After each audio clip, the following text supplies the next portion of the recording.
صوم کی عبادت کی غرض و غایت کیا ہے؟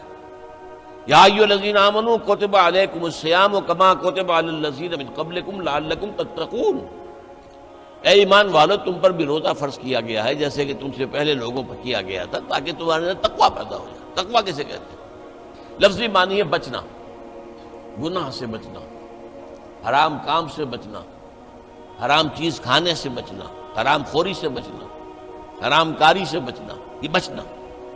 وقا یقی کے معنی ہے بچانا، وقنا عذاب النار، ہم دعا مانگتے ہیں اے اللہ ہمیں آگ کے عذاب سے بچا لے۔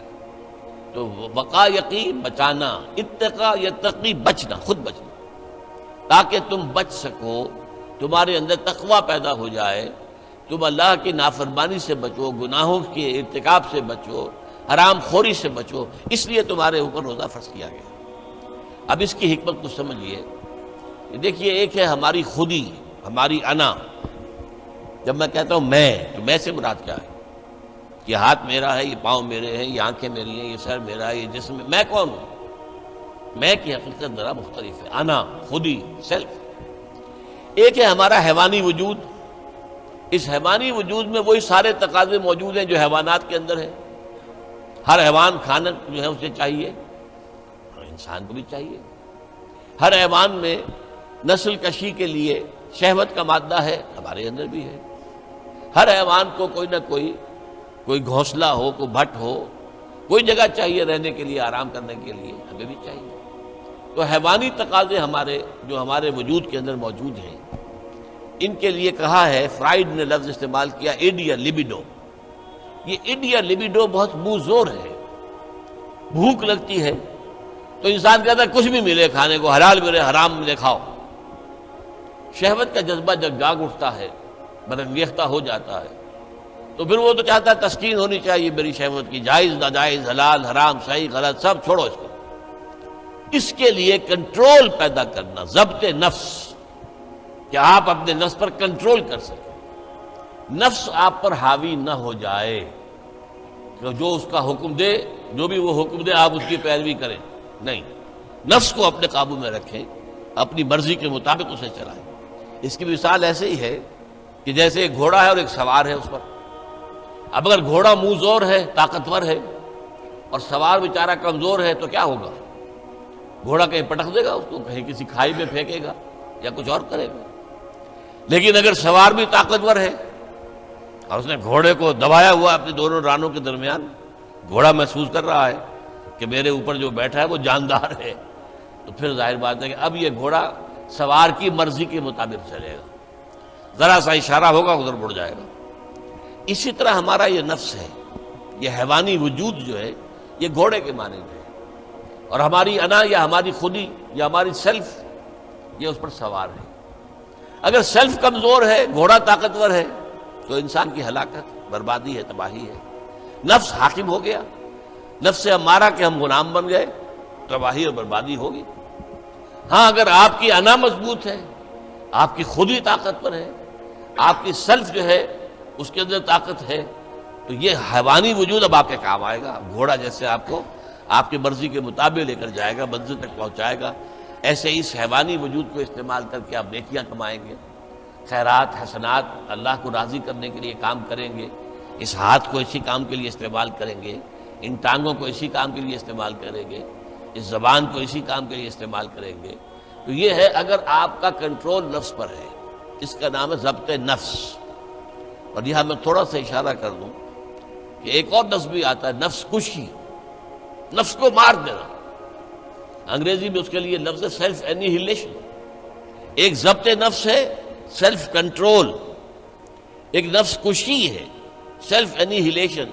یہ سیلف اینیہیلیشن اسلام میں پسندیدہ نہیں ہے۔ نفس کو کچلو مت، گھوڑے کو مارو نہیں، یہ تو کام کی شے ہے، بس گھوڑے پر قوت حاصل کرو، گھوڑے کو اپنے کنٹرول میں رکھو، ورنہ نفس کا بھی حق ہے۔ گھوڑے کو بھی دانا پانی ڈالتے ہو کہ نہیں؟ تمہارے نفس کا بھی حق ہے۔ وَإِنَّ لِنَفْسِكَ عَلَيْكَ حَقًّا وَإِنَّ لِزَوْجِكَ عَلَيْكَ حَقًّا وَإِنَّ لِزَوْرِكَ عَلَيْكَ حَقًّا۔ تم پر تمہارے اپنے نفس کا بھی حق ہے، تم پر تمہاری بیوی کا بھی حق ہے، تم پر تمہارے جو ملنے کے لیے لوگ آئیں، ملاقاتی ہوں، زیارت کرنے کو، ان کا بھی حق ہے۔ اس نفس کا بھی حق ہے اس نفس کا بھی حق اسے ادا کرو، لیکن حلال، حرام نہیں۔ یہ حرام اور حلال کے فرق کے لیے ضبط کی ضرورت ہے، کنٹرول کر سکتے۔ اس کنٹرول کے لیے روزے کی ایک مشقت کہہ لیں یا مشق کہہ لیں، یہ مشق ہے کہ آپ نے سال میں یہ 30 دن یا 29 دن میں شدید بھوک کے باوجود حلال چیز بھی نہیں کھائی، کھانا موجود ہے، شدید پیاس ہے۔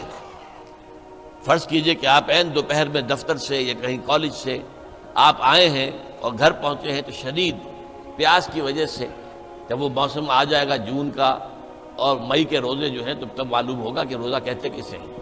ابھی تو ہم کچھ دنوں سے عادی ہو گئے، سردی میں روزے تھے، روزہ کچھ کہتا ہی نہیں تھا۔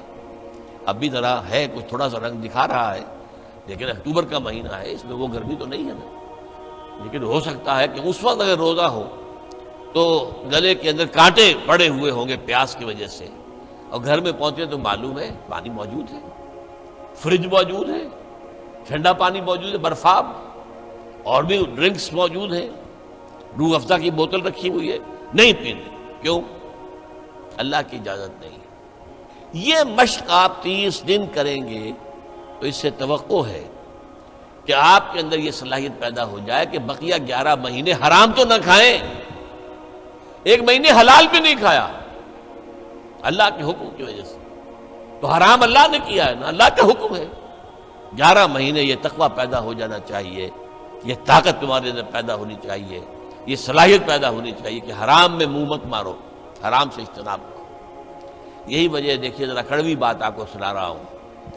فرض کیجئے عین روزے کی حالت میں آپ حرام کام کر رہے ہیں، کھانا تو نہیں کھا رہے، جھوٹ بول رہے ہیں تو حرام کام، سودی کاروبار کر رہے ہیں حرام کام، رشوت لے رہے ہیں یا دے رہے ہیں حرام کام۔ عین روزے میں اگر یہ کام ہو رہا ہے تو پھر یہ روزہ بے معنی ہے۔ صرف کھانا پینا چھوڑ دیا تم نے، روزہ تو نہیں رکھا، یہ روزہ تو نہیں۔ حضور کی 2 حدیثیں آپ کو سنا رہا ہوں۔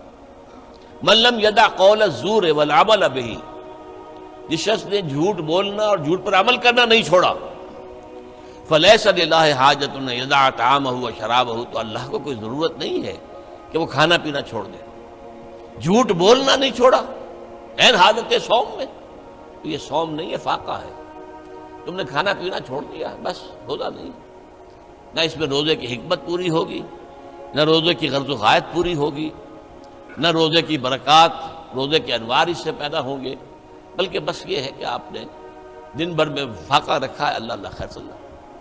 اس طرح ایک اور حدیث میں آتا ہے، کم من صائم لیس من صیامہ الا الجوع، کتنے ہی روزہ رکھنے والے ایسے ہیں جنہیں اپنے روزے سے سوائے بھوک کے اور کچھ حاصل نہیں، بھوکا رہا، بس منہ بند کیے رکھا، باقی روزہ نہیں تھا وہ۔ جب عین روزے کی حالت میں جھوٹ بول رہا ہے یا جھوٹے عمل کے اوپر، جھوٹے کاروبار پر عمل کر رہا ہے تو یہ روزہ نہیں ہے۔ تو روزے میں کھانا اور پینا صرف یہ ترک کرنا نہیں ہے، بلکہ یہاں تک بھی آیا ہے کہ فرض کیجئے کہ کوئی شخص آپ سے جھگڑ رہا ہے، گالن کلوچ پہ اتر آیا ہے، تم یہ کہو کہ بھائی میں اس وقت کچھ نہیں کہہ سکتا، میں روزے سے ہوں، میں اس وقت تمہاری بات کا جواب نہیں دے سکتا، میں روزے سے ہوں۔ یہ بھی گویا کہ روزے کے تقاضوں میں سے ہے، جھگڑا نہ کیا جائے، فساد نہ کیا جائے، لوگوں سے لڑا نہ جائے، گالن گلوچ نہ کی جائے، یہ بھی روزے کے تقاضوں میں سے ہے۔ تو روزہ رکھا جائے پورے آداب کے ساتھ تو اس سے تقویٰ پیدا ہوتا ہے، اس میں کوئی شک نہیں۔ تو یہ ہے گویا کہ اولین سطح پر روزے کی حکمت، یا ایھا الذین آمنوا کتب علیکم الصیام کما کتب علی الذین من قبلکم لعلکم تتقون۔ اب آئیے اگلی منزل، کچھ عرصے کے بعد پھر رمضان کے روزے فرض کر دیے گئے۔ شہر رمضان الذی انزل فیہ القرآن ھدی للناس وبینات من الھدی والفرقان فمن شہد منکم الشہر فلیصم۔ رمضان کا مبارک مہینہ وہ ہے جس میں قرآن نازل ہوا، اور قرآن کیا ہے؟ لوگوں کے لیے ہدایت، اور ہدایت اور حق و باطل میں امتیاز کی بینات، روشن چیزیں، واضح چیزیں، کھلی چیزیں، بین چیزیں۔ تو جو کوئی بھی تم میں سے پائے اس مہینے کو، نہ مریض ہو نہ بیمار ہو، موجود رہے اپنے گھر میں، فلیصم، تو لازم ہے اس پر کہ روزہ رکھے۔